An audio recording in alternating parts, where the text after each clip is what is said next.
आइए कुछ बातों को समझते हैं।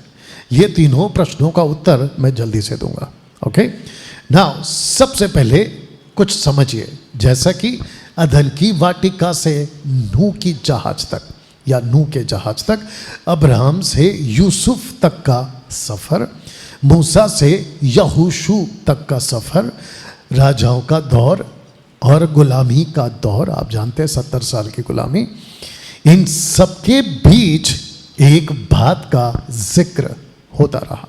और जिस बात का जिक्र होता रहा वो ये था, सबसे पहला कि एक अति प्राचीन आएगा और उसके लोग उसके साथ आएंगे। और इसका जिक्र होता है दोनों पुस्तक में। एक है the book of Daniel chapter 7 verse 9, दूसरा है the book of Revelation chapter 7 verse 9। इत्तेफाक नहीं है, पर्पसली प्रभु काम करते हैं कि इसमें और इसमें आप स्क्रिप्चर और चैप्टर एक साथ देख सकते हैं कि दोनों भी मिले हुए हैं, तो याद रखने में आसानी होती है और आप लोग इसको समझ जाएंगे। आइए देखते हैं कि जो अति प्राचीन और उसके जो लोग हैं वो कहाँ लिखा है। साथ ही साथ यीशु को, सबका फोकस, साथ ही साथ यीशु को पहली बार दानियल प्रॉफिट नबी वो यीशु को ऐसे देखता है कि एक अति प्राचीन, उसका जो कपड़ा है वो बहुत सफेद श्वेत, और जिस पर बैठा है वो जो पहिए हैं वो अग्नि से भरे हैं। आइए देखते हैं क्या लिखा है, और जिसको मैं समझता हूं कि बहुत स्पष्ट। सलोमी आप इसको पढ़ेंगे जी। मैंने देखते देखते अंत में क्या देखा कि सिंहासन रखे गए और कोई अति प्राचीन विराजमान हुआ। उसका वस्त्र हिम सा उज्ज्वल और सिर के बाल निर्मल उन सरीके थे। उसका सिंहासन अग्निमय और उसके पहिए धधकती हुई आग के से देख पड़ते थे। उस प्राचीन के सम्मुख से आग की धारा निकलकर बह रही थी। फिर हजारों हजार लोग उसकी सेवा टहल कर रहे थे और लाखों लाख लोग उसके सामने हाजिर थे। फिर न्यायी बैठ गए और पुस्तकें खोली गई। इसको कहते हैं कि ये डैनियल का एंगल है, उसको ये दृश्य दिखाई दिया। ओके, आइए देखते हैं एक दूसरा व्यक्ति जिसको परमेश्वर का सेवक कहते हैं, उसका नाम है यूहन्ना, जिसका नाम इंग्लिश में जॉन है।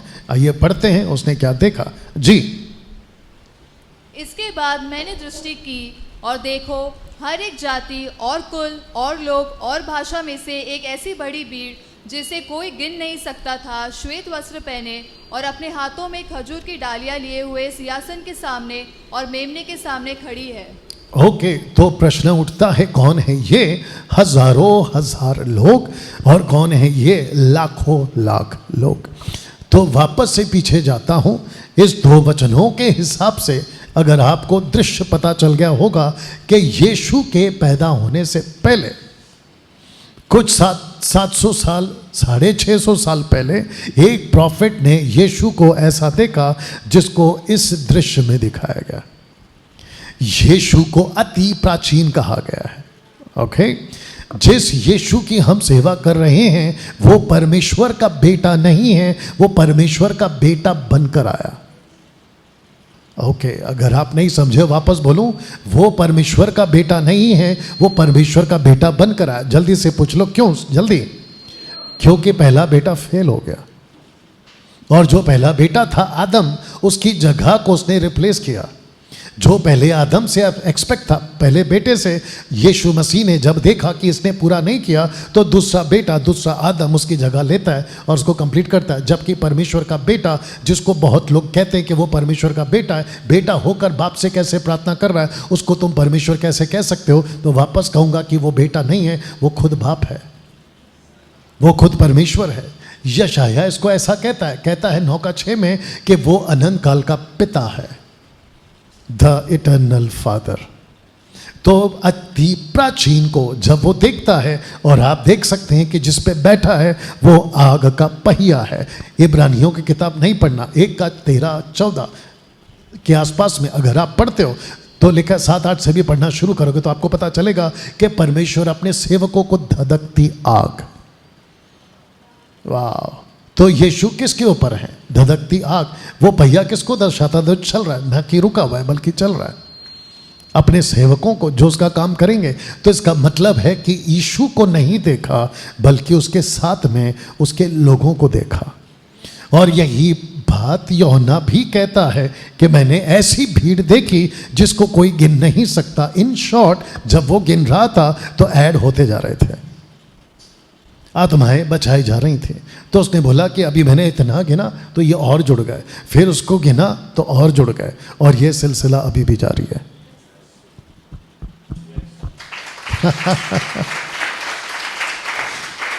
बस आत्माएं बचाई जा रही हैं, सुसमाचार सुनाया जा रहा है, और जिसके चलते लाखों लाख लोग प्रभु में उद्धार पा रहे हैं। तो जिसके चलते उसने लिखा, मैं गिन नहीं सकता।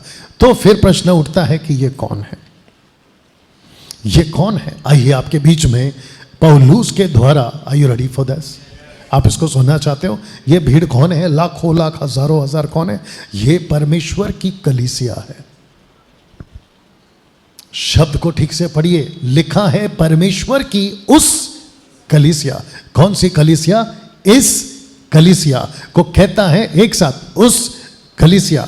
तो इसका मतलब है पहला कुरिन्थियों 1:2, ये देखिए लिखता है कि पौलुस कहता है परमेश्वर की उस कलीसिया जो मसीह यीशु में पवित्र किए गए और पवित्र होने के लिए बुलाए गए। जिसके सामने ये भीड़ खड़ी है, जिसके सामने ये भीड़ खड़ी है, उसकी एक ही बुलाहट है कि जिस परमेश्वर के पीछे आप चल रहे हो उसने तुमको एक कॉलिंग दी है, और वो कॉलिंग है पवित्रता की। इसका मतलब ये हुआ कि कलीसिया वेट कर रही है। इफिसियों 5:26 जी 26, कलीसिया परमेश्वर की ऐसी है जिसको कहता है कि एक बुलाहट दी है, और वो बुलाहट का नाम है एक साथ पवित्रता।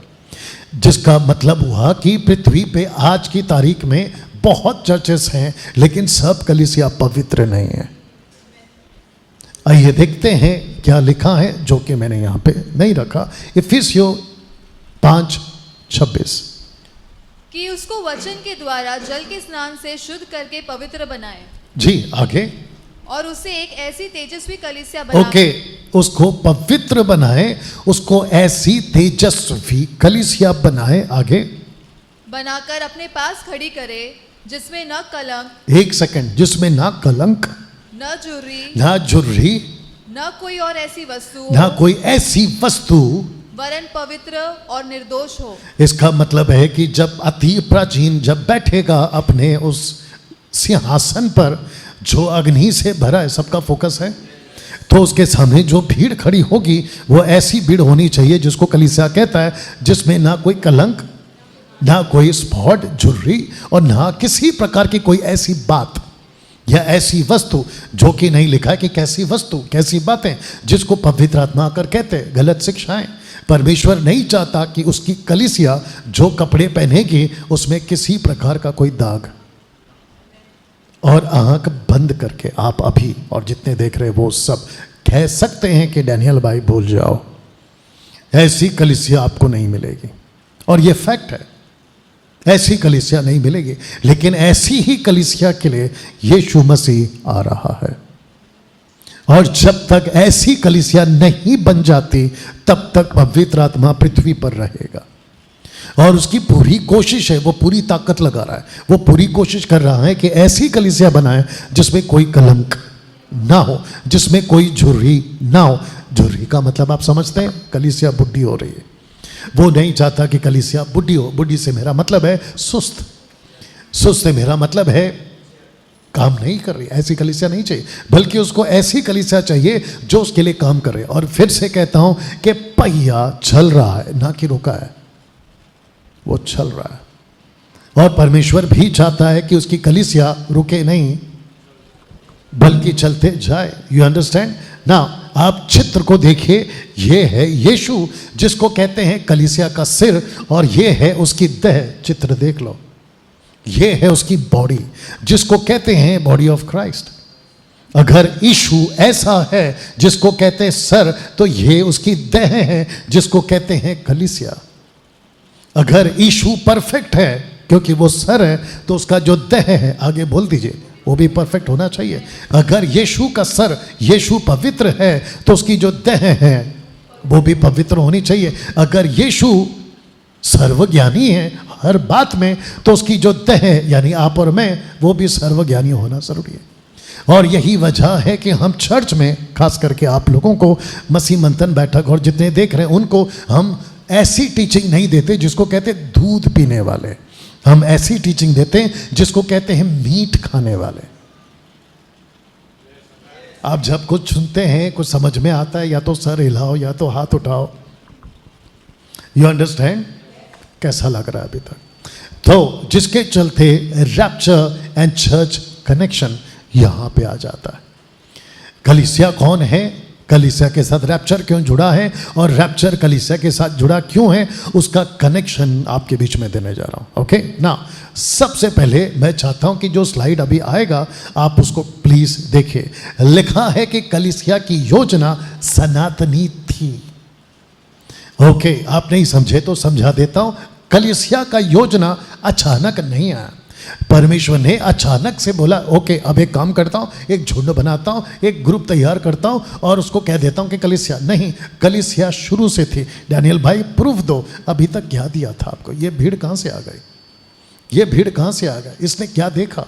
आप देख सकते हैं कि इसने इन दोनों जगह पे क्या देखा। एक है अति प्राचीन और दूसरा है उसके लोग। तो इसका मतलब है कि ये लाखों लाख कौन थे? जब मैंने पूछा तो ये लाखों लोग वो लोग थे जिसको कहते हैं कि परमेश्वर ने अपनी कलीसिया की योजना सनातनी तौर पे बनाई थी। इसका मतलब है कि जब पृथ्वी पे कुछ भी नहीं था, परमेश्वर ने कलीसिया की योजना बनाई। जब कलीसिया बनी भी नहीं थी, परमेश्वर ने उसका प्राचीन बनाया। ओके ओके ओके, एक सेकेंड। प्रकाशित वाक्य 13:8 अगर आपने कभी पढ़ा होगा, लिखा है कि पृथ्वी की नींव जगत की उत्पत्ति से पहले मेमना क्रूस पे वध हुआ।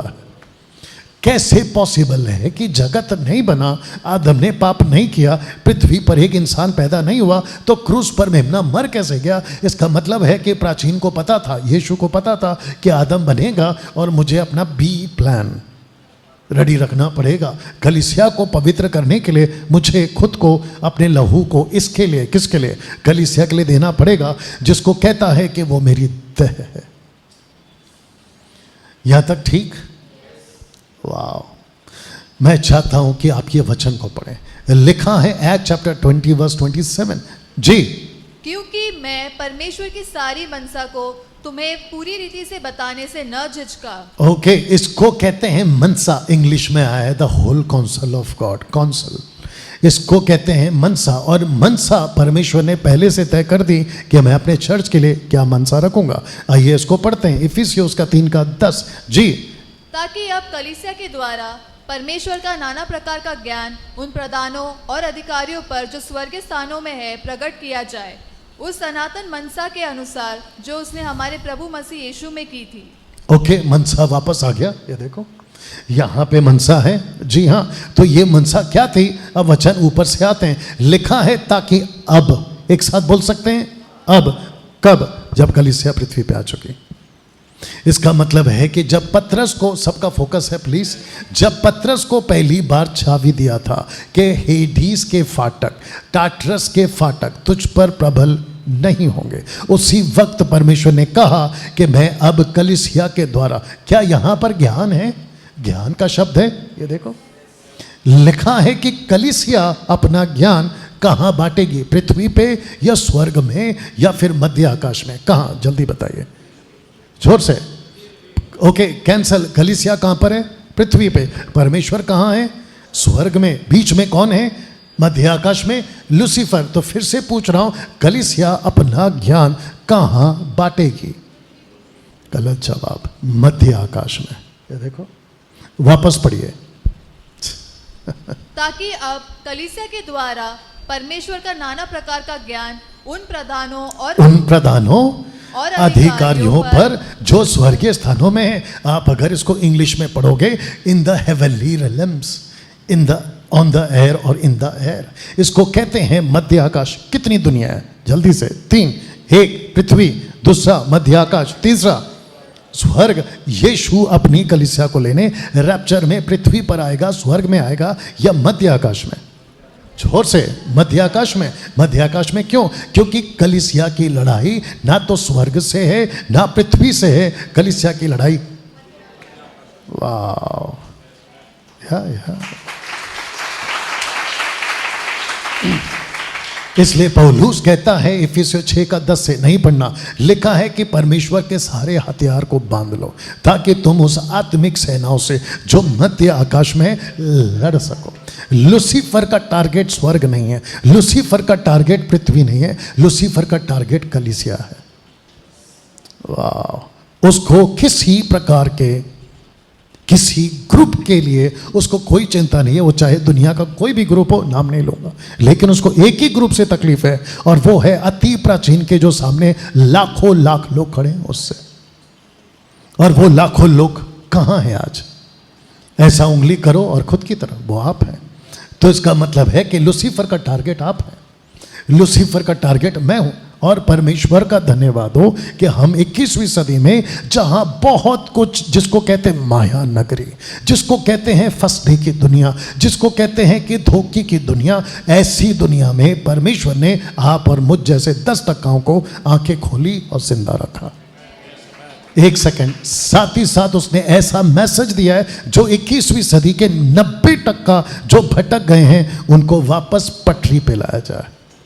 और इसको लाने के लिए हम जैसे अगर बदनाम होते हैं, जैसे यीशु हुआ था, कोई दिक्कत नहीं, हु कैर्स। यहां तक ठीक है?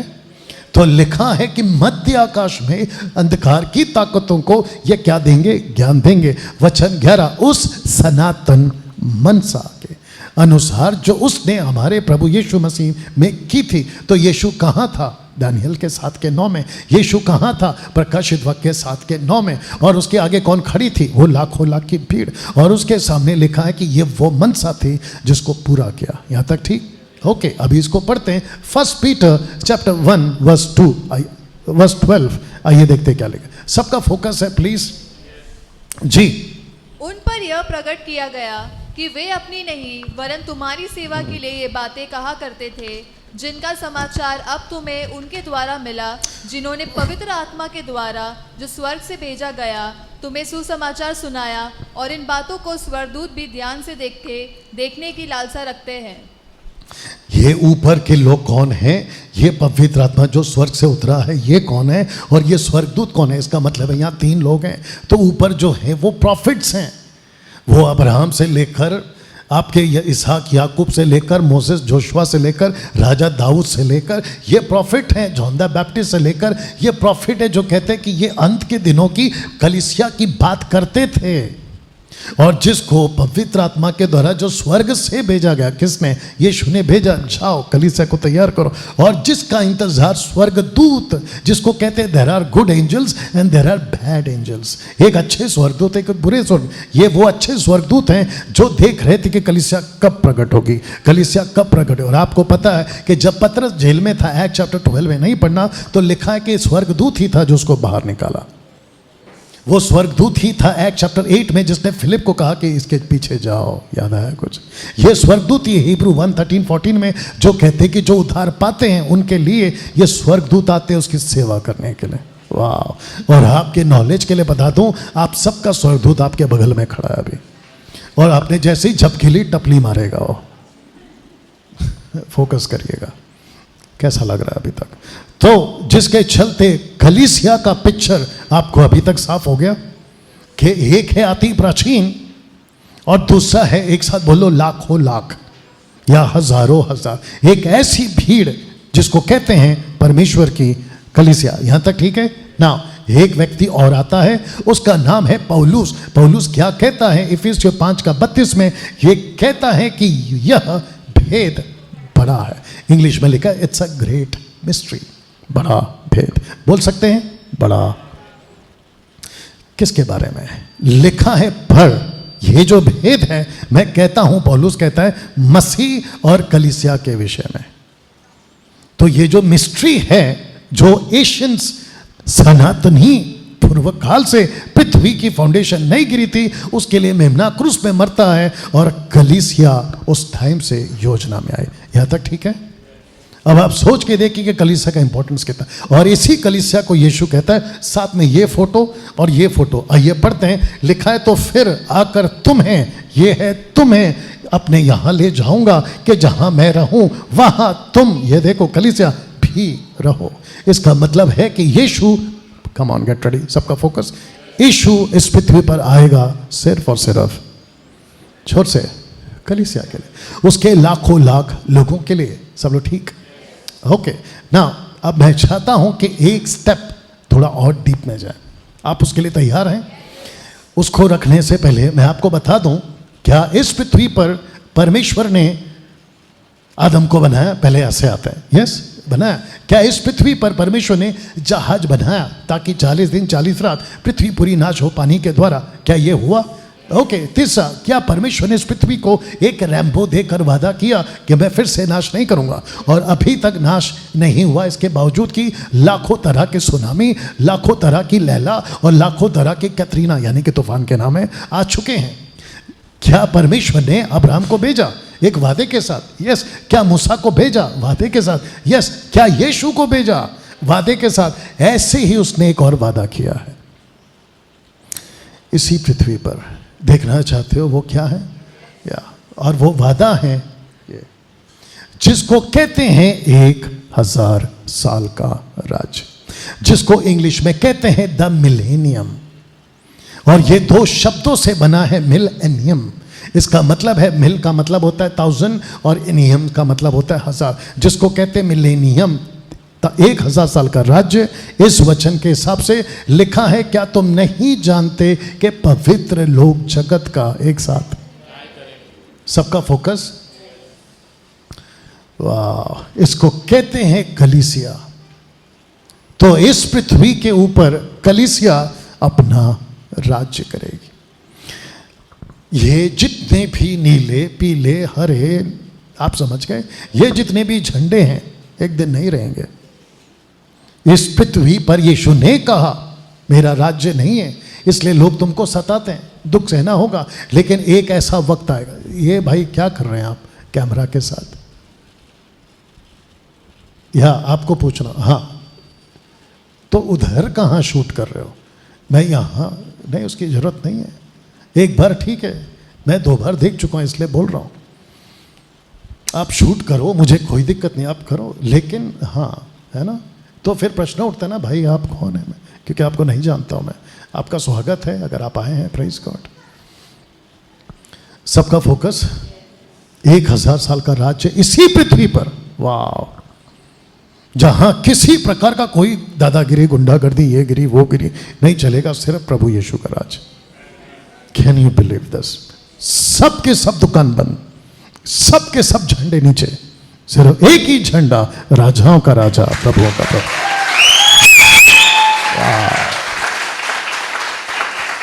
जी, तो लिखा है the millennium rain of Christ on earth with his people. आप ये देख लीजिए, उसके लोगों के साथ यीशु इस पृथ्वी पर राज करेगा। अब सबसे बड़ा प्रश्न यह है, आप जब बैठे हैं तब और जब मैं इसको बना रहा था तब, उसके 1000 साल के राज्य में कौन है जो उसमें शामिल होंगे? ये बड़ा सवाल है। आइए कुछ वचनों को पढ़ते हैं और जिसके चलते मैं समझता हूं प्रकाशित वाक्य 20 का 4 से आप पढ़िएगा जी। फिर मैंने सिंहासन देखे और उन पर लोग बैठ गए और उनको न्याय करने का अधिकार दिया गया जी। और उनकी आत्माओं को भी देखा जिनके सिर यीशु की गवाही देने और परमेश्वर के वचन के कारण काटे गए थे। ओके, जब आप इसको हिंदी में पढ़ते हो तो ऐसा लगता है कि एक सिंहासन है, बट नहीं, आप इसको इंग्लिश में पढ़ो तो ये प्लूरल है, जिसको कहते हैं थ्रोन्स, यानी कि सिंहासन। तो ये प्लूरल फॉर्म है और जो लोग बैठ गए वो भी प्लूरल है। और लिखा है कि यहाँ 2 तरह के लोग हैं, एक है न्यू टेस्टमेंट और एक है ओल्ड टेस्टमेंट। ओके, आइए आगे पढ़ते हैं जी। और जिन्होंने न उस पशु की और न उसकी मूरत की पूजा की थी और न उसकी छाप अपने माथे और हाथों पर ली थी, वे जीवित होकर मसीह के साथ 1000 वर्ष तक राज्य करते रहे। और जब तक ये 1000 वर्ष पूरे न हुए तब तक शेष मरे हुए न जी उठे। और तो पहले मृतकोत्थान है, धन्य और पवित्र वह है जो इस पहले पुनरुत्थान का भागी है। ऐसे ऐसों पर दूसरी मृत्यु का कुछ भी अधिकार नहीं, पर वे परमेश्वर और मसीह के याजक होंगे और उसके साथ 1000 वर्ष तक राज्य करेंगे। ओके, तो ये वचन क्या साबित करता है? 1000 का साल का राज्य इस पृथ्वी पर आने वाला है। वो कब आएगा नहीं पता, उसका कोई डेट टाइम नहीं है, बट इंपॉर्टेंट पार्ट ये है, लिखा है कि धन्य है। ये धन्य कौन है? अभी मैंने कहा कि पूरी कलीसिया पवित्र नहीं है। मैंने कहा कि इट्स इम्पॉसिबल कि ऐसा कोई चर्च हो जिसमें कोई दाग ना हो, लेकिन पवित्र आत्मा को रखा है ताकि वो अपनी कलीसिया तैयार करे। अब सबसे बड़ा टारगेट है चर्च का, आपका, मेरा, सबका, पास्टर और जितने देख रहे हैं उन सबका, इन सबका फोकस एक ही है कि हम इस धन्य वाले लाइन में शामिल हो, ताकि परमेश्वर के साथ हम 1000 साल का राज्य इसी पृथ्वी पर फिर से ला सकें या पा सकें। ओके, अब इसको देखिएगा, इस 1000 साल के राज्य के लिए ये देख लीजिए, ऐसा लिखा है कि सिंहासन पृथ्वी पर आएंगे, ऐसा यीशु का राज्य पृथ्वी पर आएगा और उसके साथ उसके 1000 साल के राज्य के उसकी बड़ी सेना, याद आ गया, एक है प्राचीन और दूसरा है उसके लोग, याद आ गया, लाखों लाख और हजारों हजार, उसकी भीड़ यहां पे राज करेगी। अब प्रश्न उठता है कि राज्य के नागरिक यहां से तैयार होंगे क्या? अभी आप जो बैठे हैं ना, आपको जब मैं प्रीच करता हूं या कोई भी प्रीच करता है, आपकी तैयारी हो रही है यहां की। एक छोटी सी बात जो कि बड़ा विषय है बीच में डाल देता हूं, अगर आप सुनने को तैयार हैं। आपको क्या लगता है, ऐसे ही बोल दीजिए, आपको क्या लगता है कि भारत की कलीसिया, बाकी दुनिया की कलीसिया क्या ऐसी तैयारी कर रही है, या फिर खुद की तैयारी में कि मेरा गाड़ी, मेरा बंगला, मेरा रोटी, मेरा कपड़ा, मेरा खाना? आप खुद देख लीजिए क्या चल रहा है। ऊपर से जो पुलपिट पे प्रीच करते हैं वो किस दिशा में लेके जा रहे हैं? वो इस दशा में, माफ करना, इस दिशा में नहीं ले जा रहे, और बस कुछ 10% हैं जो इस दिशा में, माफ करना, कलीसिया को लेकर जाने का काम कर रहे हैं। कैसा लग रहा है? दिमाग में कुछ आ रहा है, बट इसको देख लीजिएगा, लिखा है this is training time for raining time. यहां पे ट्रेनिंग है और यहां पे रेनिंग है। आप यहां तैयार होते हो और यहां पे आप राज करते हो। वाह! और जी और ये है वो कलीसिया जिसको यहां पे ट्रेनिंग दिया जा रहा है। जब हम कहते हैं ना, अभी किसी को लगेगा कोई दिक्कत नहीं, जब हम कहते हैं ना बाइबल पढ़ा करो, यही वजह है। जब हम कहते हैं ना कि चर्च में खुद को मजबूत करो, यही वजह है। जब हम कहते हैं ना कि प्रार्थना में वक्त बिताओ, यही वजह है। जब हम कहते हैं ना कि प्रभु का काम करो, यफ्ता की बेटी याद है? ऑफ कोर्स, यही वक्त है। इसलिए तो कहते हैं ताकि आप यहां पे राज कर सकें। जब आप इस दुनिया से चले जाओगे तो आपके पीछे आपको खुद को गर्व होना चाहिए कि भाई कुछ ना कुछ करके मराओ, ऐसे ही नहीं मराओ। You understand? आप, जीसस क्राइस्ट, आपकी पढ़ाई जरूरी है, जो कि मैं अपने बच्चों को भी कराता हूं और आप अपने बच्चों को भी कराइएगा, ठीक है ना? मैं उसके खिलाफ नहीं। आपकी पढ़ाई यहीं खत्म, आपकी डिग्री कम ऑन यहीं खत्म, आपकी जितनी भी हैसियत है ना, ताकत है, आपके जो भी ओहदे हैं, मंत्री हो, संतरी हो, पॉलिटिशियन हो, आप क्या हो, कॉर्पोरेट वर्ल्ड के हो, आप इंजीनियर, डॉक्टर, वकील, आप जो भी हैं, रोडपति से करोड़पति तक, सब इधर ही। यहां ना तो सीए चलता है, ना तो पीए, ना यहां डॉक्टर होगा, ना यहां साइंटिस्ट, ना यहां किसी प्रकार का कोई कॉर्पोरेट वर्ल्ड का आदमी, ना यहां इंजीनियर होगा, क्योंकि यहां की जितनी इमारतें हैं वो खुद यीशु बना चुका है। यूहन्ना 14:1 में याद है कि नहीं? मैं तो जा रहा हूं तुम्हारे लिए जगह तैयार कर रहा हूं। आपका बंगला वो बना रहा है, आपकी टावर वो बना रहा है, आपकी सोसाइटी वो बना रहा है, या जिसके पीछे तुम आज भाग रहे हो। ऐसा नहीं कह रहा हूं कि आप कल से सब कॉलेज, पढ़ाई, स्कूल, नौकरी सब छोड़ दो। नो, आपको दिमाग में रखना है कि ये टेम्पररी है और ये परमानेंट है। वाह, इसलिए लिखा है कि इसलिए आपको यहां पृथ्वी पर अपना जीवन मसीह में, ये शब्द को याद रखना, मसीह में, इंग्लिश में लिखा इन क्राइस्ट, मसीह में आपको जीना होगा। यहां तक ठीक? ओके, तो जिसके चलते जब मैं कह रहा हूं this is training time for raining time, आपको याद होगा कि यीशु ने अपनी पत्री में कम से कम 7 चर्चेस को एक ही शब्द कहा, और वो शब्द था जय पाओ, जय पाओ, जय पाओ, जय पाओ, जोर से जय पाओ और जय पाओ। ये टोटल 7 है। आप ऊपर से लेके यहां तक गिन लीजिए, 1 2 3 4 5 6 7। You understand? और सातों कलीसिया को वादा क्या किया है कि जो जय पाएगा मैं उसको यहां नहीं, वहां, कहां, यहां, यहां मैं उसको ऐसा नाम दूंगा, मैं उसका नाम पत्थर पर लिखूंगा, मैं उसको नगर में भेजूंगा, मैं उसको अलाना फलाना एक्स वाई, जिसको कहते हैं अवार्ड, जिसको कहते हैं रिवॉर्ड, जिसको कहते हैं इनाम, ये सब कुछ जिसकी मैं समझता हूं कि पॉज करके आप लोग पढ़ लेना, बट मेरा फर्ज होता है आपके बीच में मेरा रखना है। ओके, यहां तक ठीक ना? अब झटके के लिए तैयार हो जाओ। झटका समझते हैं? ओके, पड़ोस का कंधा पकड़ो, उसको जोर से हिलाओ और उसको कहो हिलो मत।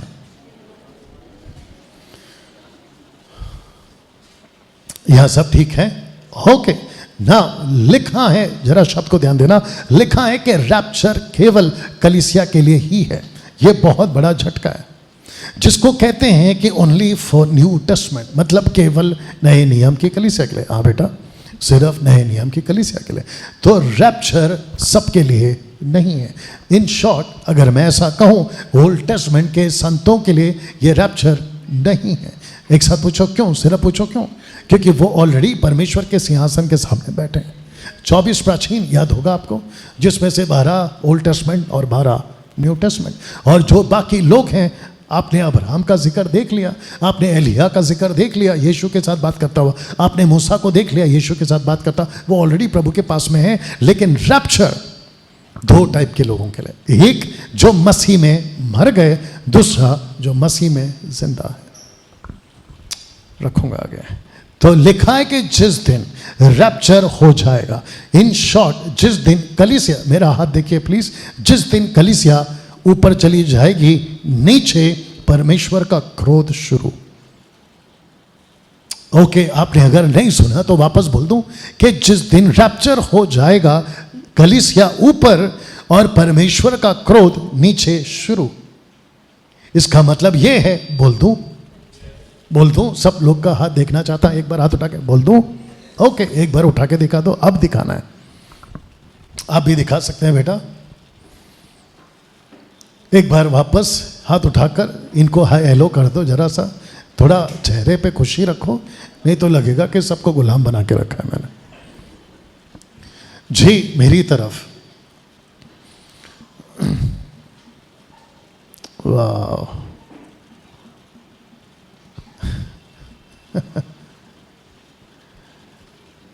रैप्चर में सिर्फ और सिर्फ कलीसिया जाएगी, बाकी लोग नहीं जाएंगे। ये वचन को पढ़ते हैं कि पृथ्वी कैसे दासत्व में, आइए पढ़ते हैं रोमन्स 8:18-21। क्योंकि मैं समझता हूँ कि इस समय के दुख और क्लेश उस महिमा के सामने जो हम पर प्रकट होने वाली है कुछ भी नहीं है। क्योंकि सृष्टि बड़ी आशा भरी दृष्टि से परमेश्वर के पुत्र के प्रकट होने की बाट जो रही है कि सृष्टि भी आप ही विनाश के दासत्व से छुटकारा पाकर परमेश्वर की सनातनों की महिमा की स्वतंत्रता प्राप्त करेगी। ओके, तो अभी बोल दूं,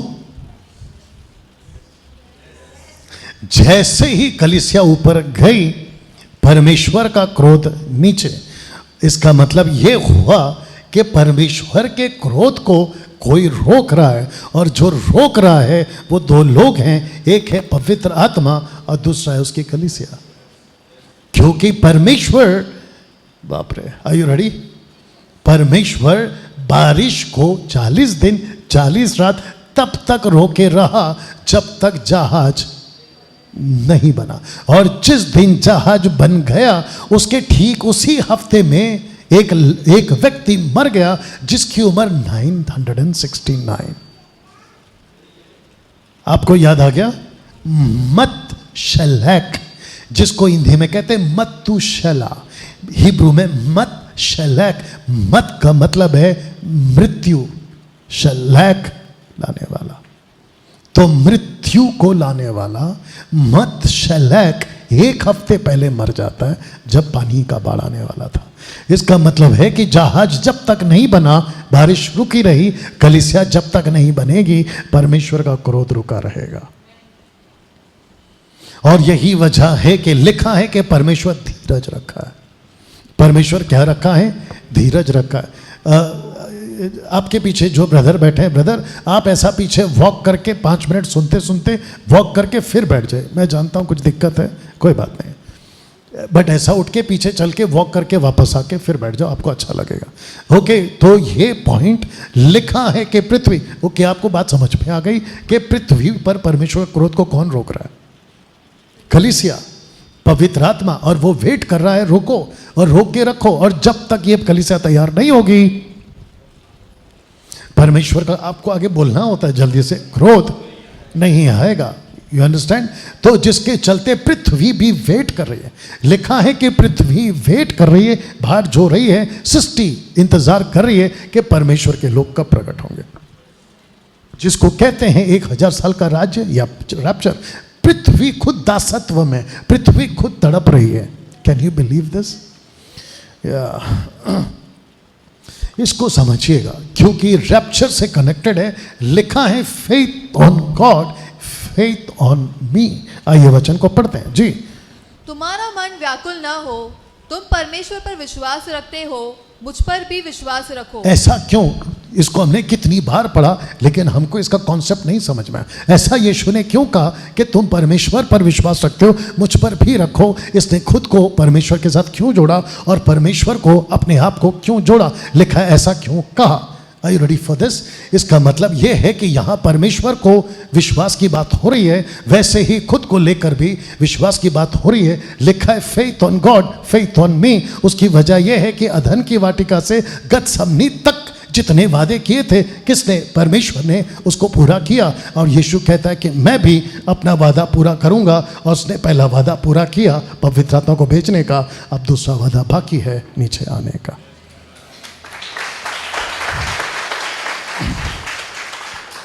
और फिर उसके बाद में क्रोध का दौर शुरू। यहां तक ठीक? और यही वजह है कि मैंने कहा faith on God, faith on me. यूहन्ना 14:1 ऐसा ही नहीं लिखा है।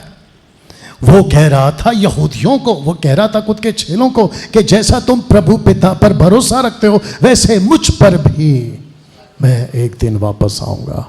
मैंने एक वादा पूरा किया है 40 दिन पृथ्वी पर रहकर, ठीक 10 दिन के बाद on the day of Pentecost मैंने पृथ्वी पर अपना पहला वादा, एक साथ बोलो पहला वादा, उसका ये रहा दूसरा वादा, और अभी बाकी है, और उसको कहते हैं रैप्चर। यहां तक ठीक? और फिर उसके बाद में दौड़ शुरू होगा क्रोध का। अब सबसे पूछना चाहता हूं, जो यहां पर है उनसे भी पूछना चाहता हूं, ओके, सबको पूछना चाहता हूं, ध्यान से सुनिएगा। अभी तक आपको मैंने जो बताया उसमें उठकर कौन कौन दिख रहा है? एक है अति प्राचीन, दूसरा वो लाखों लाख और हजारों हजार, और वो कौन है? कलीसिया। पास्टर डैनियल या डैनियल भाई, कलीसिया का महत्व, सबका फोकस कलीसिया का महत्व इतना क्यों? सिर्फ पूछो क्यों? क्योंकि उसने जिस कलीसिया की बात मैं कर रहा हूं वो ऐसी वैसी नहीं है। कलीसिया का महत्व जिसके लिए खुद यीशु ने लहू बहाया। वाह! ऐसे ही कह देता हूं कि ये लहू, सबका फोकस प्लीज, ये लहू, ओके, अलग तरीके से आते हैं। इस लहू ने क्या साफ किया? जोर से, आप लोग बहुत लोग हैं यहां पर, जोर से। ओके, जितने देख रहे हैं आपको भी पूछ लेता हूं, इस लहू ने क्या साफ किया? जोर से, जोर से। पापों को क्षमा किया, पापों को साफ। और कोई, अगर कोई जो मुझे चाहिए बता दे, मैं आपको बारिश के मौसम में चाय पिलाऊंगा खुद के पैसे से। ठीक है, वक्त को भी ध्यान रखना है, मैं बता देता हूं। सब लोग सब तैयार? आपके कपड़े को, जिसको कहते हैं धार्मिकता का वस्त्र, आप शायद भूल गए जो सिंहासन पर बैठा था, आप शायद भूल गए जो अग्निमय उस पहिए पे बैठा था, उसके वस्त्र कैसे थे? श्वेत। उसकी देह कैसी होनी चाहिए? श्वेत। एक ऐसी कलीसिया बनाकर खड़ी करूं जिसमें जो तेजस्वी हो, अगर आपको याद होगा, ब्राइटनेस हो, उसके कपड़े पे ब्राइटनेस हो, उसका ब्राइटनेस को आपका निरमा, डिटर्जेंट, ऐसा कोई साबुन नहीं आएगा, ऐसा कोई लिक्विड नहीं आएगा, ऐसा कोई पाउडर नहीं आएगा। डेबू बाजू में देख रहा है, ऐसा कुछ नहीं आएगा। यीशु का लहू आपके कपड़े को, आत्मिक की बात है, आत्मिकता की बात है, आपको ऐसा साफ करेगा।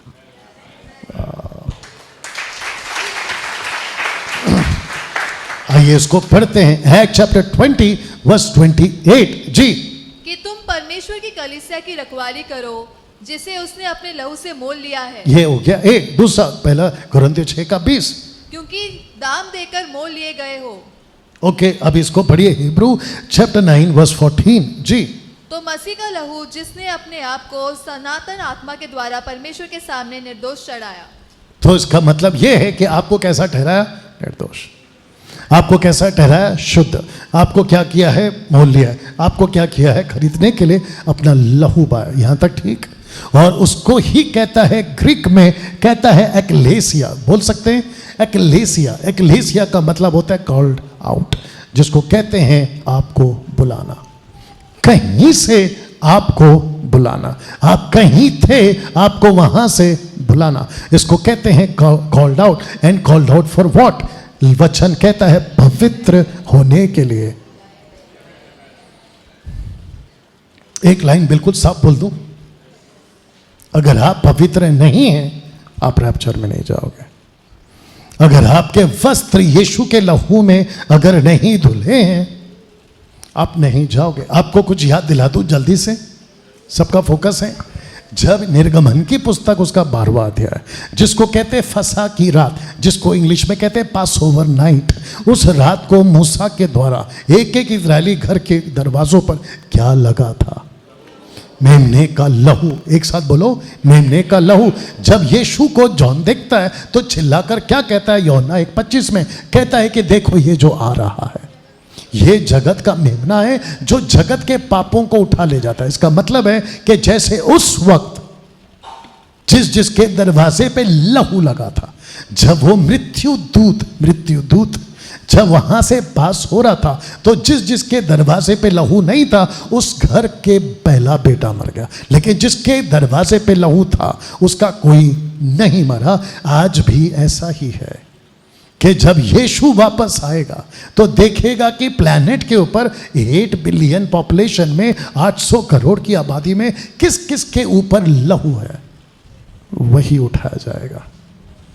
वाह, कैसा लग रहा है? अगर मैं आपकी जगह बैठा होता आपके टाइम पे, और यहाँ पे मैं अभी जैसे बात कर रहा हूँ, अगर कोई और पास्टर बात कर रहा होता, मैं तो कितनी बार उठ कर चिल्ला कर रिस्पॉन्स देकर खुद को चेक कर कि मैं कहाँ हूँ और कैसा गजब का। लेकिन क्या गजब बैठे हैं आप लोग। यहाँ तक ठीक? जिसको कहते हैं एक्लेसिया, जिसका अर्थ है कॉल्ड आउट, बुलाना। आइए इसको पढ़ते हैं, कोलोसियन चैप्टर 1:18 जी।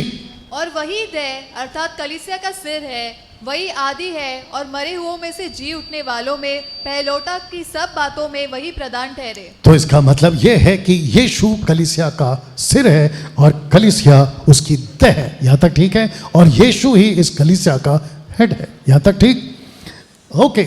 एक ऐसा वचन है जो पूरे बाइबल में कहीं नहीं है, और जिसको पहली बार, एक ही बार, दैट्स इट, वापस कभी नहीं बोला गया, और वो है ये वाला प्रकाशित वाक्य 22:17। आइए सुनते हैं जी। आत्मा और दुल्हन दोनों कहती है आ, और सुनने वाला भी कहे कि आ, और जो प्यासा हो वह आए, और जो कोई चाहे वह जीवन का जल सेंत मेंत ले। ओके, यहाँ कितने लोग हैं? अगर कोई बता सका, यहाँ कितने लोग हैं? 1 2 3 4 5, कितने लोग? जल्दी बोलिए, आपका जैसा दिमाग चलता है जल्दी बोलना है। यहाँ कितने लोग हैं?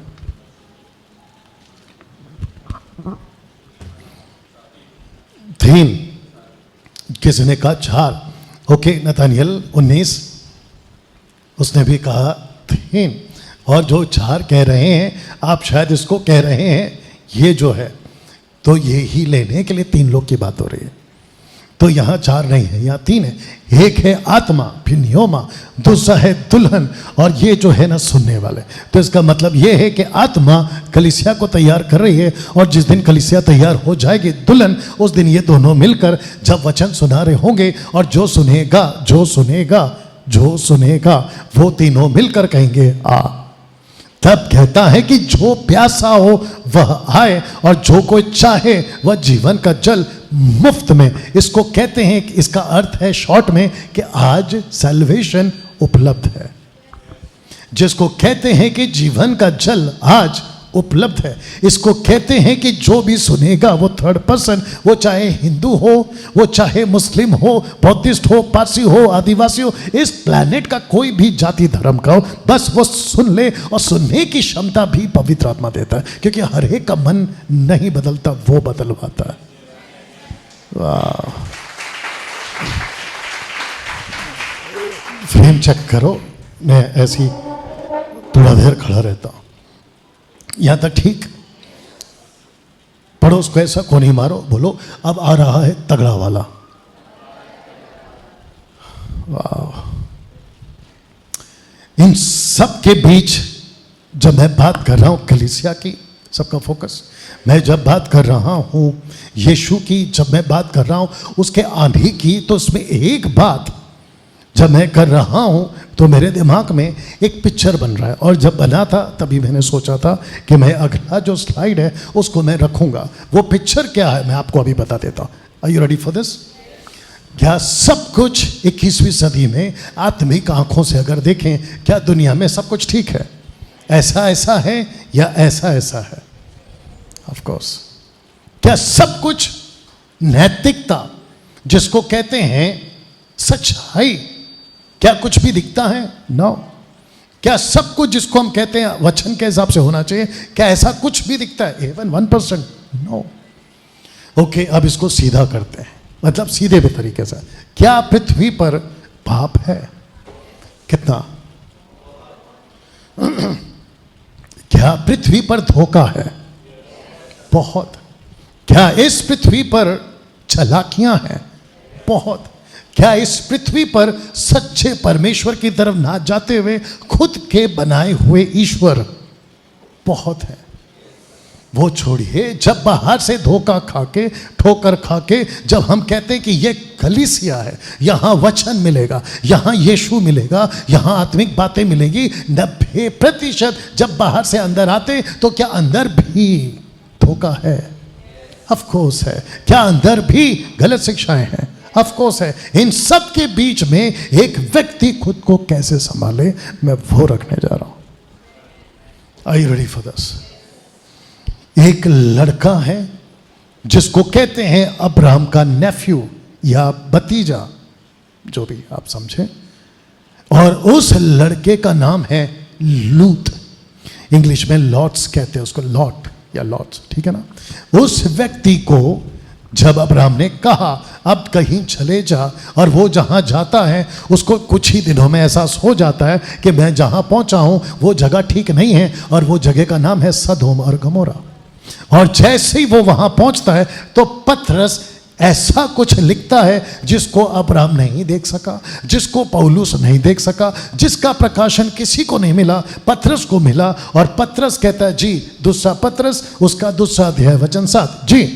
और धर्मी लूत को, जो अधर्मियों के अशुद्ध चाल चलन से बहुत दुखी था, छुटकारा दिया, क्योंकि वह धर्मी उनके बीच में रहते हुए और उनके अधर्म के कामों को देख देख कर और सुन सुन कर हर दिन अपने सच्चे मन को पीड़ित करता था। बस मैं वापस पूछ रहा हूं, लूत के दिनों में क्या कुछ भी ठीक था? अगर लूत के दिनों में, आज से कुछ 3500 साल पीछे, अगर तब कुछ ठीक नहीं था, बाप रे, अगर उस वक्त की तुलना में अगर इतना कुछ था उस मात्र 2 शहर में, आज तो 800 करोड़ की आबादी है, तब लूत कैसा था? लिखा है, शब्द को ठीक से पढ़िए, लिखा है कि धर्मी लूत अधर्मियों के अशुद्ध चाल चलन से बहुत खुश था, बहुत आनंदित था। आज की बात कर रहा हूं। आजकल की कलीसिया संसार को जब देखती है वो बहुत खुश है, जबकि कुछ कुछ चर्चों में बॉलीवुड हॉलीवुड को पुलपिट पे बुलाकर प्रमोट किया जाता है। You understand? और कुछ कुछ चर्च के पास्टर अपने चर्च को कहते हैं कि हफ्ते में, एक महीने में कभी कभी आपका दिल करे, अगर कोई अच्छी मूवी है, पिक्चर, आप थिएटर में जा सकते विद फैमिली। ताज्जुब है। और कुछ पास्टर्स कहते हैं कि अगर हम मनोरंजन करते हैं चर्च में तो उसमें कोई दिक्कत नहीं है। तो मेरा क्वेश्चन ये है कि ऐसी दुनिया में लूत खुद को खुश रखता था या दुखी? वो छोड़िए, लिखा है देख देख कर और सुन सुन कर सच्चे मन को, लिखा है पीड़ित करता था। इसका मतलब है वो खुद को सताता था, क्या चल रहा है। वो खुद को दुखी करता था कि क्या चल रहा है। आपके आसपास में आप जब कुछ चीज़ों को देखते हैं, आपका मन आपको क्या कहता है? अरे वाह, या फिर क्या चल रहा है? ऐसा दोनों में से क्या है? आपको खुद को पता है कि आप क्या बोलते हो। You understand? आप जब कुछ चीज़ों को देखते हो दुनिया में, जब कुछ चीज़ें बिगड़ रही हैं, एक ऐसी पुस्तक अभी याद आ गया जिसको कहते हैं दा विंची कोड। उसके अंदर ऐसा कुछ लिख दिया है जिसको आपके सो कॉल पढ़े लिखे लोग उसको एक्सेप्ट कर बैठे हैं, जिसकी कुछ कुछ डायलॉग्स मूवीज में आ रही है आजकल। Da Vinci code.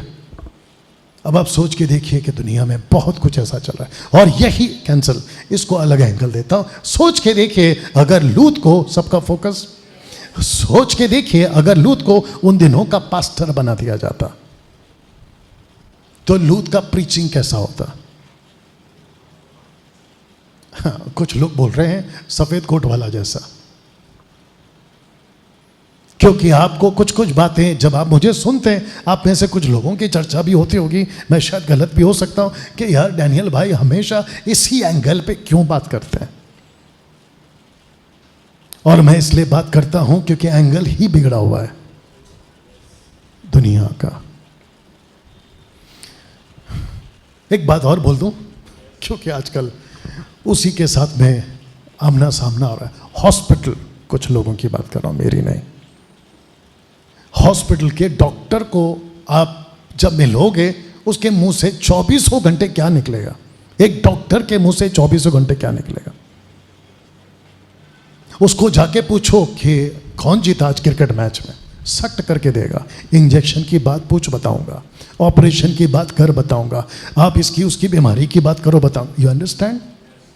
एक डॉक्टर को इन सब में कोई दिलचस्पी नहीं, एक पुलिस वाले को इन सब चीज़ों में कोई दिलचस्पी नहीं, एक बॉर्डर के सिपाही को जो गन लेके खड़ा है उसको ये सब चीज़ों में दिक्कत नहीं है, एक पास्टर को, एक सेवक को, बाइबल टीचर को, जब वो दो बाउंड्री के बीच में खड़ा होकर लड़ रहा है। एक है चर्च और दूसरा है अंधकार की दुनिया। वाह! तो लूत का प्रीचिंग कैसा होगा आप समझ जाइए। 21वीं सदी में हम जैसे खरे प्रचारकों का प्रचार कैसा होगा आप सोचिए। सब ठीक कि दिलों को समझ में आ रहा है?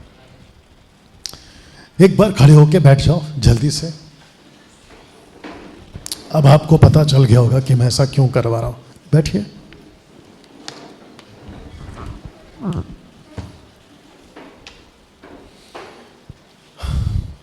आइए इसको सुनते। वचन 9 लिखा है, तो प्रभु के भक्तों को परीक्षा में से निकाल लेना और अधर्मियों को न्याय के दिन तक दंड की दशा में रखना भी जानता है। तो आपका परमेश्वर वो है जो आपको रैप्चर में उठाना जानता है, और परमेश्वर वो है जो सही नहीं है उसको इसी दुनिया में लेफ्ट बिहाइंड, जिसको कहते हैं छूट जाना, ऐसे लोगों को दंड देना भी जानता है। आप नहीं समझे अभी भी?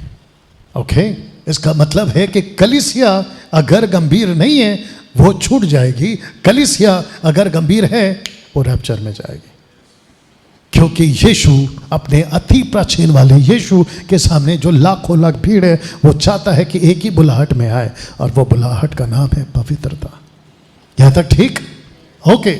नाउ मैं चाहता हूं कि इस ब्लेसेड होप की बात आपके बीच में रखूं, जिसको कहते हैं धन्य आशा। एक बार बोल सकते हैं? शुक्रिया। आइए पढ़ते हैं, लिखा क्या है केवल कलीसिया के लिए। ये ब्लेसेड होप है। तीतुस की किताब उसका 2:13, टाइटस चैप्टर 2 वर्स 13-14 जी। और उस धन्य आशा की अर्थात अपने महान परमेश्वर और उद्धारकर्ता यीशु मसीह की महिमा के प्रकट होने की बाट जोते रहे। ओके, तो इसका मतलब है कि कलीसिया का काम है कि यीशु के आने का इंतजार करती रहे, जिसको कहता है पौलुस तीतुस के द्वारा। तीतुस को कहता है कि लिख उस ब्लेसेड होप, जिसको कहते हैं धन्य आशा। और ये धन्य आशा किसका है, किसके लिए? कैंसल, कलीसिया के लिए। कलीसिया किसका वेट कर रही है? अपने यीशु के आने का। ओके, वचन 14, जिसने अपने आप को जी अपने आप को हमारे लिए दे दिया कि हमें हर प्रकार के अधर्म से छुड़ा ले और शुद्ध करके अपने लिए एक ऐसी जाति बना ले जो भले भले कामों में सर्वगुण है या सर घर में है, सर घर में। ओके, जिसको पौलुस, माफ करना, जिसको लूत के बारे में हम देख सकते हैं कि लूत ने खुद को ऐसे ही रखा क्योंकि उसको पता था कि आज नहीं तो कल परमेश्वर मुझे यहाँ से बाहर निकालेगा। तब लिखा है कि परमेश्वर अपने भक्तों को, एक साथ बोलो भक्तों को। आप समझ गए भक्त कौन है? जो खुद को दुखी करते हैं। भक्त कौन है? जो सच्चे मन को पीड़ित करते हैं, खुद को निकाल लेने में और अधर्मियों को दंड देने में। वो दोनों की ताकत रखता है। तब जाकर ये वचन आया है कि परमेश्वर चाहता है कि हम खुद को शुद्ध बनाकर रखें, ताकि जिस दिन प्रभु प्रकट हो, ऐसी जाति, ऐसा ग्रुप, ऐसा नेशन जो कलीसिया है उसको लेकर जा सके। यहां तक ठीक? अब इसको देखिए प्लीज। जब यीशु ऊपर चले गए बादलों पर, जिसको कहते हैं कि 120 या 11, जब यीशु के चले जाने के बाद ऐसे ऊपर देख रहे थे तो ऊपर से दो पुरुष, ऑफ कोर्स एंजल्स है वो, लिखा है कि जिस रीति से तुमने उसे स्वर्ग को जाते देखा उसी रीति से वह फिर आएगा, जैसे गया है वैसे आएगा। इसका मतलब है कि मैसेज बिल्कुल साफ है कि वो जैसा गया है। तो इस वक्त में आपके दिमाग में एक बात होनी चाहिए कि आप अगर जिंदा हैं और आपके वक्त में अगर यीशु आ गया तो ऐसी तैयारी हो आप उसके साथ जा सको। अगर आपके जीते जी वो नहीं आया, आगे का सुन लो, रेडी, ऐसी जाति को तैयार करो कि वो जा सके। तो खुद को भी तैयार करो, अपने दूसरों को भी तैयार करो। You understand? ये टारगेट है आपका ना। अब एक ऐसी चीज रखने जा रहा हूं जो यीशु ने पहली बार अपने मुंह से बोली थी। ये चित्र देख लो। मैं कोशिश करता हूं कि चित्र के माध्यम से आपको मैं समझा सकूं। यहां तक ठीक? लिखा है पहली बार जब यीशु ने कहा था रैप्चर, यानी कि उठा लिए जाएंगे। और यहां पे दो बातें एक साथ आएगी। ओके, आइए सुनते हैं। लिखा, मैं तुमसे कहता हूं उस रात दो मनुष्य एक खाट पर होंगे, एक ले लिया जाएगा और दूसरा, इसको कहते हैं कि एक रैप्चर में जाएगा और दूसरा रह जाएगा, जिसको कहते हैं लेफ्ट बिहाइंड। इसको पढ़िएगा। लिखा है कि दो स्त्रियां एक साथ चक्की पीसती होंगी, एक ले ली जाएगी और दूसरी छोड़ दी जाएगी। अब मेरा क्वेश्चन ये है, सबका फोकस, ये जो चला गया और ये जो रह गया, इनका एक ही काम है या अलग अलग? एक ही काम है या अलग अलग? यहां दो व्यक्ति खेत में और यहां दो स्त्रियां चक्की पीसती हुई, एक ही प्रोफेशन है या अलग अलग? एक ही है। इसका मतलब क्या है? ये कौन सी लैंग्वेज है जिसको कहते हैं सिंबॉलिक लैंग्वेज? दृष्टांत के रूप में परमेश्वर यीशु बात करता है। इसका मतलब क्या है? दो खेत में या दो चक्की, इसका मतलब क्या है? इसका मतलब यह है कि ये दोनों क्रिश्चियंस हैं, ये दोनों विश्वासी हैं, ये दोनों प्रभु में हैं। तो इसका मतलब है कि प्रभु में होकर एक जाएगा रैप्चर में, प्रभु में होकर एक रह जाएगा। Can you believe this? वाह! इसको पढ़ते हैं यूहन्ना 14:2 जी। मेरे पिता के घर में बहुत से रहने के स्थान हैं, यदि न होते तो मैं तुमसे कह देता, क्योंकि मैं तुम्हारे लिए जगह तैयार करने जाता हूँ। फ्रेम चेक करो। और यदि मैं जाकर तुम्हारे लिए जगह तैयार करूँ तो फिर आकर तुम्हें अपने यहाँ ले जाऊंगा, कि जहाँ मैं रहूँ वहाँ तुम भी रहो। यहाँ कोई छूटा? यहाँ छूट गया ना? यहाँ कोई छूटा है? यहाँ कोई छूटा है? नो। यहां यीशु कहता है कि तुम मुझ पे विश्वास करो क्योंकि मैं तुम्हारे लिए घर बनाने जा रहा हूं। मैं जब आऊंगा मैं तुमको साथ में लेकर जाऊंगा। किससे बात कर रहा है? एक साथ बोलो, अपने चेलों से। क्या चेलों से जब वो बात कर रहे थे यूहन्ना के 14 अध्याय में, क्या इसके अंदर जूडस है?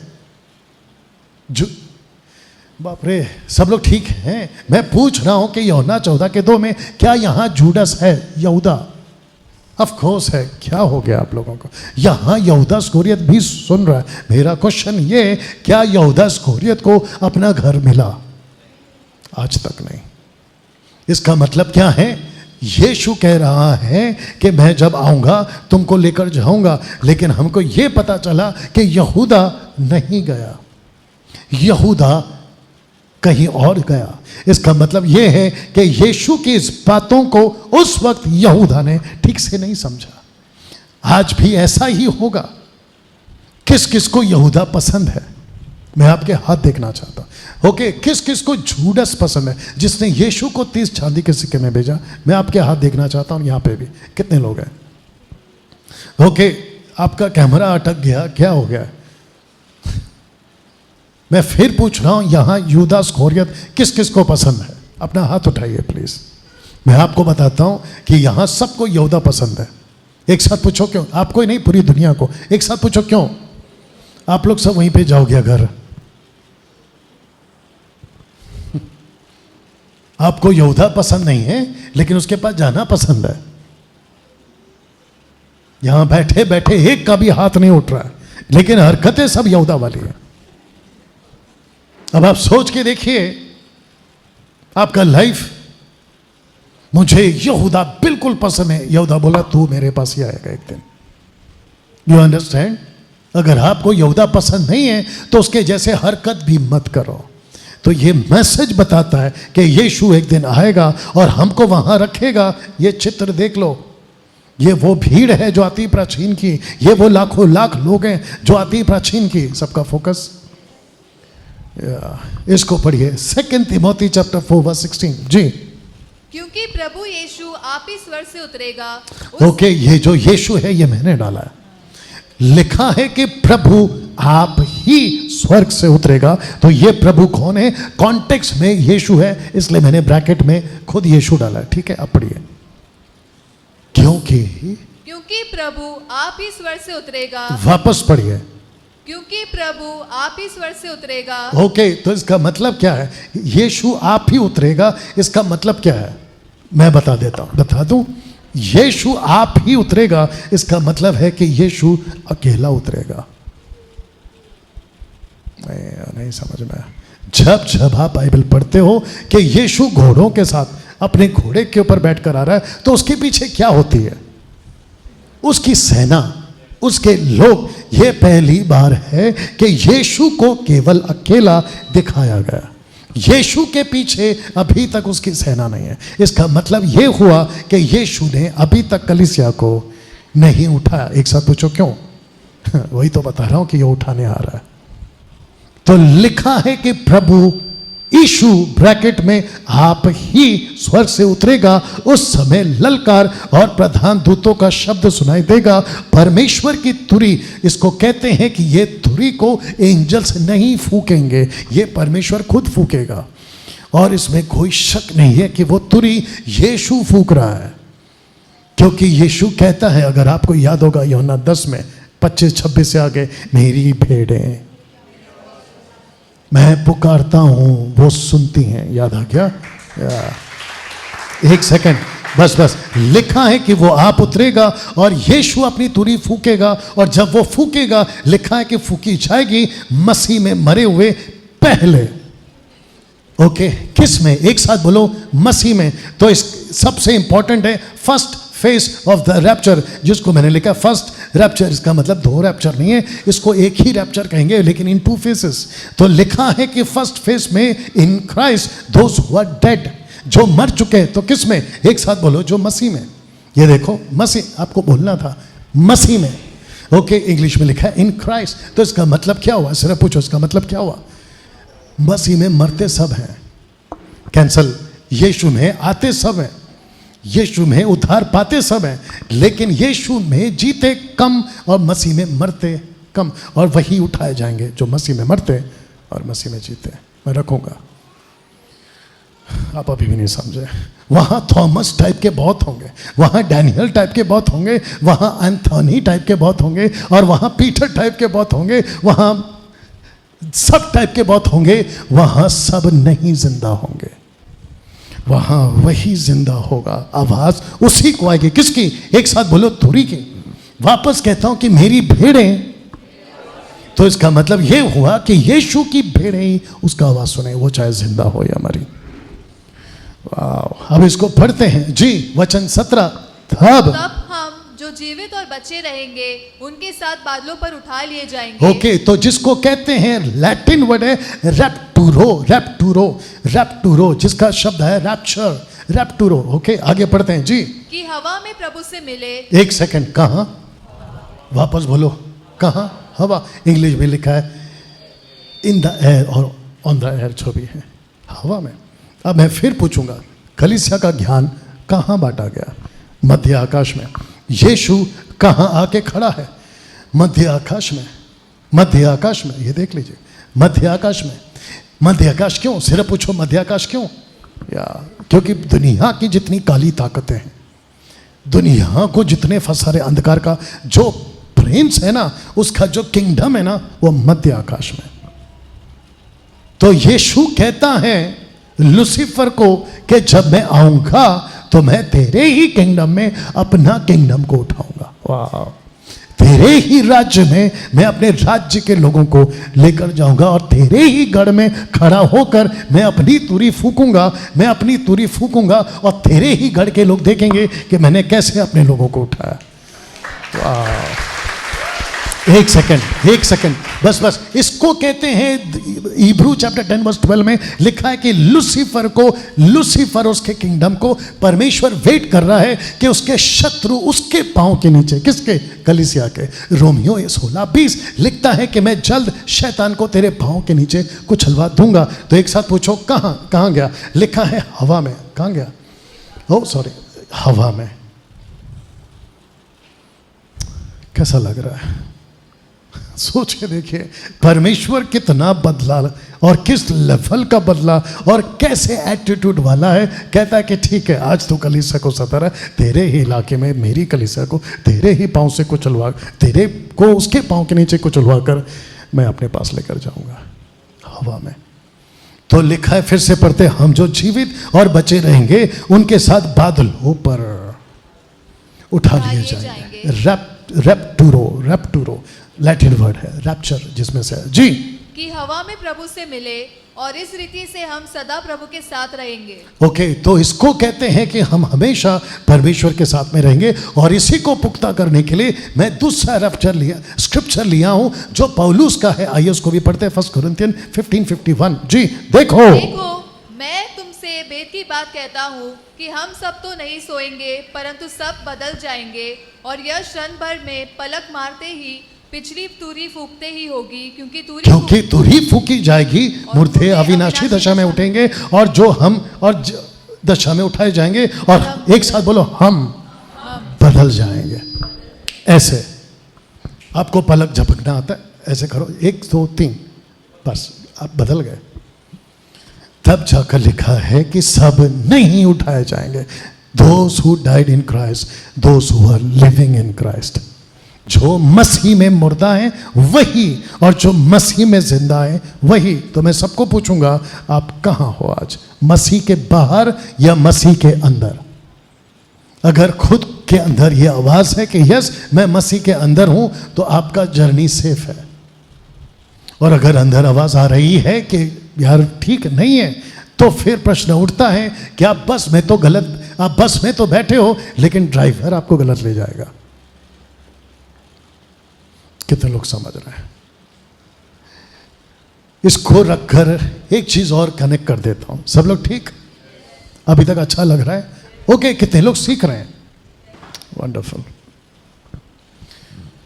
आई विश की पूरी मुंबई की कलीसिया इसको सुन पाती। आई विश के सारे चर्च के लोग इसको सुन पाते। एनीवे, यही तो लिखा है कि सब नहीं आएंगे सकरे रास्ते पे। यही तो दिक्कत है। आगे रखूंगा। एक बात बता दूं, आप इसको देखते देखते अगर मैं वहां होता तो मैं खुद को चेक करता कि मैं कहां कहां ठीक नहीं हूं, मैं किस किस चीज में ठीक नहीं हूं, घर, बाहर, स्कूल, कॉलेज, ऑफिस, और क्या है, चर्च, पड़ोसी, रिश्तेदार, और क्या है, व्यक्तिगत, परमेश्वर के साथ। इन सब को चेक करता और खुद को एक नतीजे पे लाता। You understand? पौलुस क्या कहता है ये सुनते हैं। 2 तिमोथी 4:8, भविष्य में मेरे लिए धर्म का वह मुकुट रखा हुआ है जिसे प्रभु जो धर्मी और न्यायी है मुझे उस दिन देगा, और मुझे ही नहीं वरन उन सबको भी जो उसके प्रकट होने के लिए जो रैप्चर का इंतजार कर रहे हैं उन सबको ये मुकुट मिलेगा। क्या बात, यहां तक ठीक? पहला यूहन्ना 3 का, तो हे प्रियो अभी हम परमेश्वर के संतान हैं और अब तक ये प्रकट नहीं हुआ कि हम क्या कुछ होंगे, इतना जानते हैं कि जब वह प्रकट होगा। ये वह कौन है? ये वह कौन है? यीशु। और प्रकट होगा कब? रैप्चर में। जी, तो हम भी समान होंगे क्योंकि उसको वैसा ही देखेंगे जैसा वह है। जैसा वो है अभी, जैसे हमको बताया गया, वो यीशु है, वो परमेश्वर है, हम उसको वैसा ही देखेंगे। You understand? और खुद को भी वैसा देखेंगे जैसे उसमें। यहां तक ठीक? अब एक स्लाइड रखने जा रहा हूं। लिखा है being in Christ is the only qualification for the rapture. अगर आपको रैप्चर में जाना है तो आपको मसीह में होना ही होगा, तब जाकर यूहन्ना 15:7 कहता है यदि तुम मुझ में बने रहो। कुलुस्सी 1:28 कहता है जिस प्रकार जिसका प्रचार करके हम हर एक मनुष्य को जता देते हैं सारे ज्ञान से, हर एक मनुष्य को सिखाते कि हम हर एक व्यक्ति को मसीह में सिद्ध, मसीह में इन क्राइस्ट, मसीह में सिद्ध करके उपस्थित कर सके। और इसी के लिए मैं उसकी उस शक्ति के अनुसार जो मुझ में सामर्थ के साथ प्रभाव डालती है तन मन लगाकर परिश्रम भी करता हूं। 2 तिमोथी 1:9, जिसने हमारा उद्धार किया और पवित्र बुलाहट से बुलाया, और ये हमारे कामों के अनुसार नहीं पर अपनी मनसा और उस अनुग्रह के अनुसार है जो मसीह यीशु में सनातन से हम पर हुआ है। 2 तिमोथी 2:10 में, इस कारण मैं चुने हुए लोगों के लिए सब कुछ सहता हूं, वे भी उस उद्धार को जो मसीह यीशु में इन क्राइस्ट है अनंत महिमा के साथ जिए या पाए। तो आप इसमें सब जगह पे बार बार आपको आएगा इन क्राइस्ट, मसीह में। मसीह में एक बार बोल सकते हैं? मसीह में। वापस 1 2 3, कम से कम 75 टाइम्स इन द बाइबल में लिखा है in Christ, in Christ, in Christ. और एक ही क्वालिफिकेशन है फॉर द रैप्चर, आपका उठाया जाना अगर तुम मसीह में हो। वाह, कैसा लगा अभी तक? जिसके चलते if you are not in Christ, ऐसी कौन सी चीज है जो आपको मसीह से अलग कर सकती है? और वो है, लिखा है तुम जो व्यवस्था के द्वारा धर्मी ठहरना चाहते हो, मसीह से अलग और अनुग्रह से गिर गए हो। You are out of Christ, मसीह के बाहर।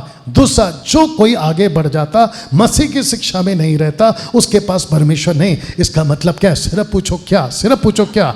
इसका मतलब है कि 2 तरह की शिक्षा थी तब, एक यहूदियों की और एक यीशु की।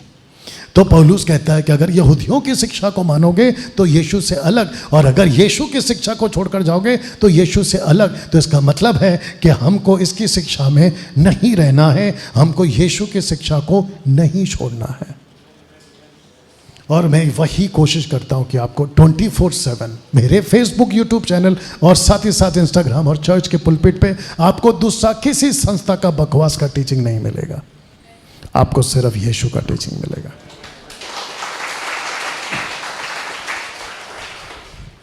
मेरे साथ बने रहे, ओके? लिखा है कि चर्च एंटी क्राइस्ट का सामना नहीं करेगा। क्या ये बात सच है? ऑफ कोर्स ये सच है।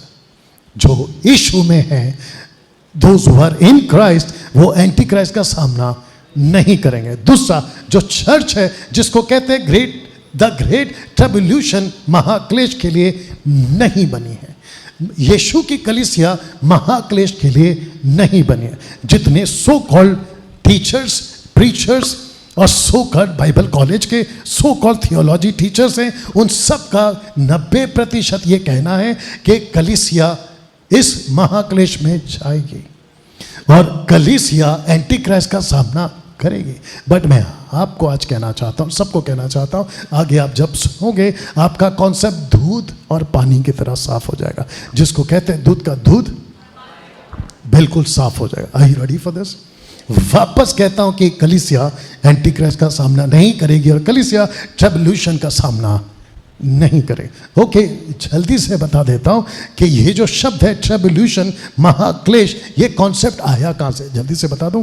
ओल्ड टेस्ट, माफ करना, न्यू टेस्टमेंट में जब यीशु अपने टाइम पे होते थे तो हर एक के मोहल्ले में, मोहल्ला, चौक या फिर टाउन या गांव, ऐसा कुछ जो इनका इलाका होता था, उन सब के पास में चक्की पीसने का पत्थर, चक्की पीसने का पत्थर उन सब गांवों के लिए एक कॉमन होता था कि जिसको भी अपने अपने दाल चावल पीसने हैं वो उसमें डाले बारी बारी से और उसको पीसे और अपने घर पे लेके जाए। और आपको याद होगा कि यीशु ने कहा कि ठोकरों का लगना जरूरी है, पर हाय उस व्यक्ति पर जिसके कारण ठोकर आती है, भला होता कि वही चक्की का पार्ट उसके गले में डालते और उसको गहरे समुद्र में डालते। अगर आपको याद आ गया होगा तो चक्की का वो जो पत्थर है वो कॉमन होता था और वो दो पत्थर के बीच में जो भी दाना पड़ता था उसको वो पीसते थे और उसी को कहते हैं ये ट्रिब्यूलेशन, क्लेश।